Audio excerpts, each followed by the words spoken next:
We're following breaking news out of Muskego tonight. Another accident involving a local school bus. CBS 58's Keith Mecca is live at the scene tonight. Keith? Paul and Michelle, this accident scene was cleared here just a short time ago. I'm going to have my photographer pan down so you can see this huge gouge in the ground made by the front of the school bus. It's unclear how fast the bus was traveling when it went into the ditch here. Officials say there were 4 students on the bus and the driver at the time of the accident. Only the driver was taken to the hospital with injuries. The 4 Muskego High School students on board were not hurt. They were checked out here at the scene and sent home with their parents. The accident happened just after 3 o'clock this afternoon. The bus was heading east on Gem Drive here in Test Corners, which is a part of Muskego, and didn't negotiate the T intersection here at Diamond Drive, and then it ran right into the ditch. Is it possible she suffered some sort of medical condition here? It's possible, but we really don't know at this time right now. Everything, she wasn't able to give us any information, and the police are investigating right now. Was she conscious? She was semi-conscious. And that captain wasn't able to tell us if the bus driver suffered any visible injury. She was taken to West Allis Memorial for treatment tonight. Now, I spoke with a student just literally moments ago who was on the bus. He said they were traveling about 25 miles an hour. They believe that woman may have had a seizure here, and that's why she lost control of the bus and went here in the ditch. We are expecting more information from the police department later on tonight. We are live in Muskego tonight. Keith Mecca, CBS 58 News. Keith, thank you. This is now the second crash involving a school bus in just a few days. This is video from last Friday near 60th and Villard in Milwaukee, where police say a speeding driver crashed head-on into a school bus and then died on the scene. The school bus driver was treated for minor injuries. No children were on the bus at the time. Well, it looks like we'll be finishing out April with waves of isolated showers, thunderstorms, possibly some low-lying flooding in the streets. Yeah, not to mention below normal temperatures. Meteorologist Mark McGinnis is standing by in the Weather Center. Yeah, not a pretty picture out there. Earlier this morning it was nasty, and we've got more nasty weather I'm tracking for later on this evening. Paul, Michelle, a break right now on First Alert Precision Doppler. No lightning strikes, but down to our south, more thunderstorms. In fact, severe weather there in western Illinois. You can see all the lightning strikes just within the last 10 minutes, between 400 and 425 lightning strikes from cloud to ground. Guess what? These storms are headed north. We're not concerned about severe weather, but they will bring heavier rain. They will weaken as they travel to the north. And we can show you on the wider view still a tornado watch there in parts of Iowa and also Illinois. That severe weather threat stays to our south. That's the green shaded area there, but we are anticipating some heavy rain. Already almost an inch of rain here in Milwaukee. I'll show you how much you can expect this evening and when that next round arrives with your full complete First Alert forecast. Okay, we'll see you then, Mark. It turns out the wet weather may wind up costing all of us at the grocery store. CBS 58's Lynn Kimball joins us now live to explain why the timing of this week's rain is especially troubling for farmers. On the best possible weather conditions, you would see farmers seeding the fields behind me here right now. Instead, their tractors are stuck in the sheds, with each passing day potentially hitting you in the wallet. We can make a lot of headway in a hurry. It's just Mother Nature has to cooperate. But Mother Nature doesn't seem to want to play nice for farmers like Jim Krapleen. He runs this family farm in Sheboygan Falls, growing corn, beans, and alfalfa on 750 acres. But Krapleen needs the soil to get above 50 degrees before he can start planting. I don't know of anybody that pulled a corn planter out of the shed. To me, that'd almost be, foolish because, the ground temperatures are so cold. Now, typically by this point in the year, these fields would have at least some corn seed in them. Right now, nothing, just a pile of uneven mud. It could stay that way for another month. When the weather does break, we're going to have to go 24/7 and, live on 3-4 hours of sleep for a week. It's certainly not a panic situation. We've still got some time. UW Extension Ag Agent Mike Ballwig has seen worse starts to the growing season, but he knows if the weather doesn't improve, farmers like Jim won't have much to work with. If we have lower yields, we have less revenue. So at the end of the year, the margin is less and the profits are less. Meaning you could pay more at the supermarket, and farmers might buy fewer tools and machines. A lot of times those jobs at the manufacturing facility are filled by people that live in cities. So what happens in agriculture has a tremendous impact on the entire economy of Wisconsin. While farmers wait for the weather to turn, Krapleen plans to keep his head up. You just got to roll with the punches. Maybe we'll catch a couple good years in a row. And Jim tells me once the weather does finally improve, his planters can seed up to 300 acres in a single day. We are live in Sheboygan County. Lane Kimball, CBS 58 News. Okay, thanks, Lane. Fortunately, wet weather is all we're talking about at this point. Down south, a very different story. The death toll from Sunday's tornadoes in Arkansas has now been revised downward. Authorities say 14 people were killed, not 16, when a massive tornado touched down in Mayflower. That's about 10 miles northwest of Little Rock. New tonight at 10, a major change now in the works for local cable customers. Your channels, your bills, your phone and internet service, it's all about to change. Comcast announced today that most Time Warner cable customers here in the Milwaukee area will not be included in Comcast's recent purchase of Time Warner. Instead, they're being shifted to Charter Communications. Comcast is divesting itself of nearly 4 million Time Warner customers in 5 states, including Wisconsin, in order to help with the approval process of that Time Warner deal. Charter and Time Warner, by the way, both rank near the bottom of several national customer satisfaction surveys. A trauma care specialist from Froedtert Hospital is stepping in to help a once stolen dog who was badly burned. It's a special surgery made possible with an outpouring of donations from total strangers, compelled by the fight to survive from a dog named Beatrice. CBS 58's Josh Landon joins us now live. Josh. Michelle, the small dog had donated pig skin placed on about 60% of her body, and the surgery lasted for about an hour. Right now, 5-year-old Beatrice is recovering right here at the Milwaukee Center for Animals in Greenfield. Like you just said, the mixed breed dog was set on fire back on March 13th after she was stolen from her owner's backyard and found 11 days later by a Good Samaritan at the Potawatomi Bingo Casino. Since that time, Beatrice has been in and out of the hospital.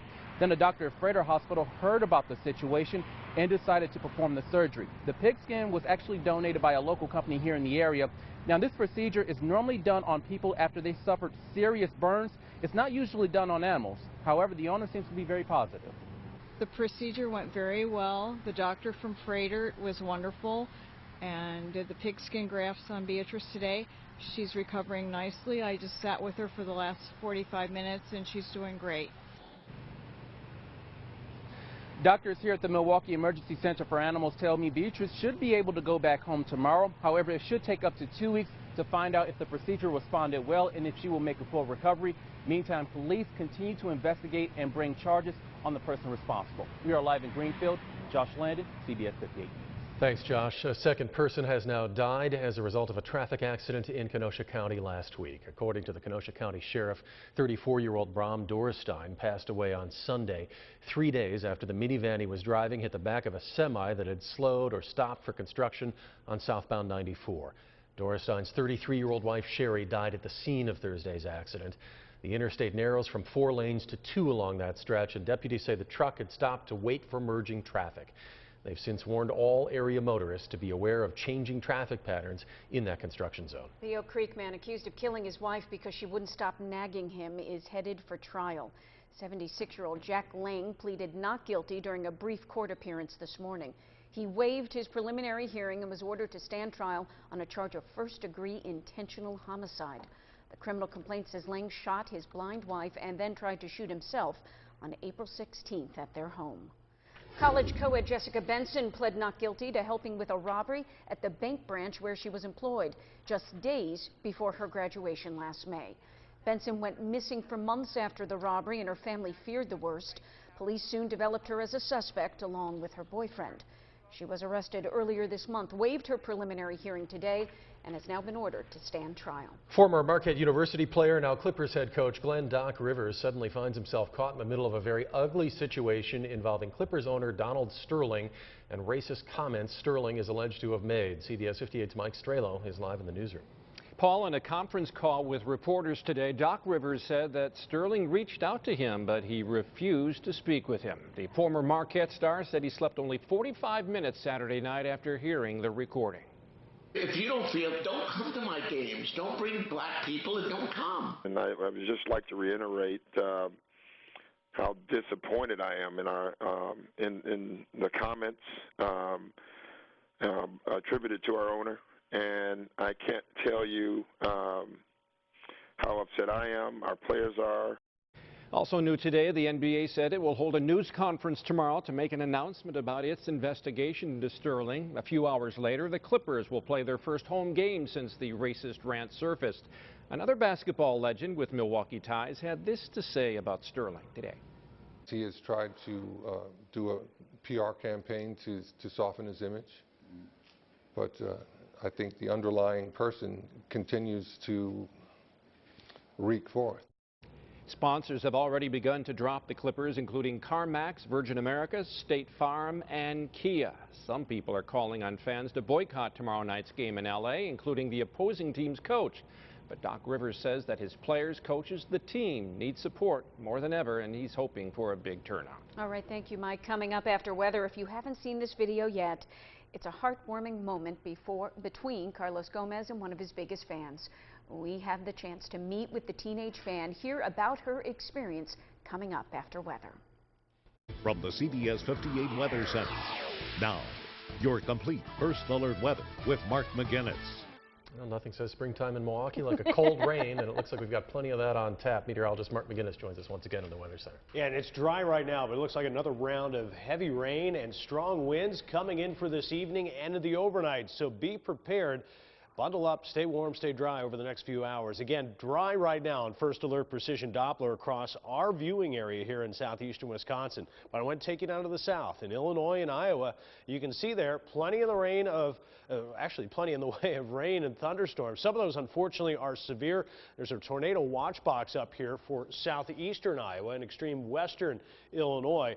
As these storms continue to track north, they're going to move into our very cold air, and as a result, they're going to weaken. We're not concerned about severe weather, but it will bring some heavier rain. You can see along Interstate 80 there, we've had some thunder showers that develop and push north, more back towards Peoria and also Davenport. They, again, will track to the north and to the east and give us a better chance of heavier rain later on this evening and into tonight. Right now, where do we sit as far as temperatures? Chilly here in Milwaukee, 43 degrees, but dry. Out in Waukesha, you're 45 degrees, cloudy.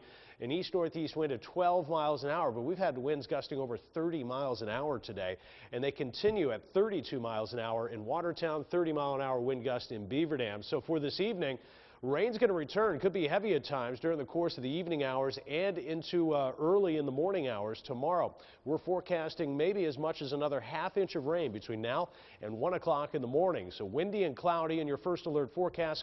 Scattered showers, maybe even a rumble of thunder, and that holds the potential for some heavier bursts of rain. So let's go ahead and track that for you on First Alert Precision Forecast. By 7 o'clock, some of those showers and thunder showers come up over the border from Illinois. They'll still be around at 10 o'clock. And then we could get into another round of heavier rain between 2 and 3 o'clock in the morning. But watch this. As we get into tomorrow morning, we dry out for the morning commute tomorrow through the noon hour, and then we'll see some sunshine break out with isolated showers on your Tuesday afternoon. Quick peek at temperatures, wide range tomorrow. 40s lakeside, we could see some 60s inland. So again, big range in temperatures throughout the day tomorrow, especially in the afternoon. Here in Milwaukee, we're forecasting 55 degrees with the warmer weather to the south and west. Scattered showers, an east-southeast wind of 5 to 15 miles an hour. Wednesday, light showers but cooler, 51. Light showers on Thursday, 48, 53 on your Friday. As we move into the weekend, we're still calling for a chance of rain with high temperatures pretty much topping out in the low to mid-50s. All right, thanks, Mark. Still ahead at 5, Milwaukee firefighters hoping to save lives before the fire even starts. We'll explain. Plus, an emotional ceremony 20 years after a local police captain was killed in the line of duty. That's next at 5.